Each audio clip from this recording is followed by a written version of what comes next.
What's up, my busy bees? Welcome back to the channel and the continuation of our NIP video series.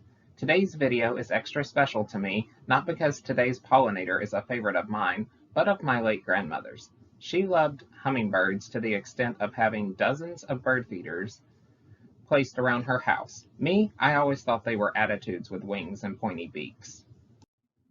Hummingbirds come in some 300 different varieties of all different colors and sizes. Some even have very special beaks that are bent downward to aid them in retrieving nectar from flowers. Interestingly, hummingbirds flap their wings 15 times per second, so 900 times per minute, and 54,000 in an hour. Talk about a workout. I'll address why this is important in a moment. In the United States, there are around 15 to 17 species of hummingbirds that come up from South America. Typically, they come here for a number of different reasons, mainly due to food scarcity in their natural habitats, due to climatical changes from the tilt of the earth causing different seasons. Hummingbirds are thought to only feed on nectar, but actually they are omnivore because they also feed on small insects, particularly flies, mosquitoes, and gnats. So if you don't like any of those, you might encourage hummingbirds into your yards.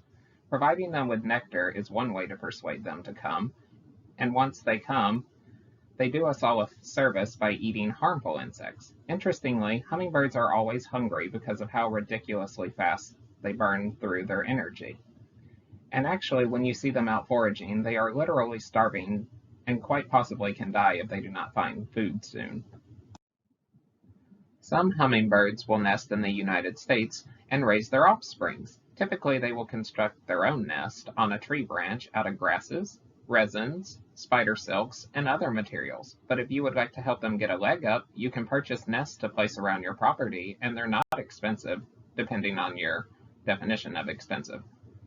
I've seen some in stores, and typically they're about $10 for a few of them. Hummingbirds, like many species, are under the threat of losing their natural habitats due to deforestation for housing developments and large-scale agricultural operations. Agrochemicals are also linked to their decline in numbers due to them being poisoned. When you provide nectar for hummingbirds, you should not use store-bought varieties that contain color dyes. Rather, you should use a ratio of 1 part sugar to 4 parts water. Check back for a future video on making hummingbird food. A huge portion of Central and South American flora depends on hummingbirds to survive, so we must not let them disappear. Currently, their populations are reasonable, but threatened. So that is all we have for this time. Thank you all for tuning in on our NIP video series, and hope to see you next time for part 3. I'll go ahead and tell y'all next week's NIP, which are lemurs. So let's move it, move it. As always, don't forget to like, subscribe, turn on your notifications, leave a question for the Q&A video next week, and tell your friends and family about us. Now, buzz off!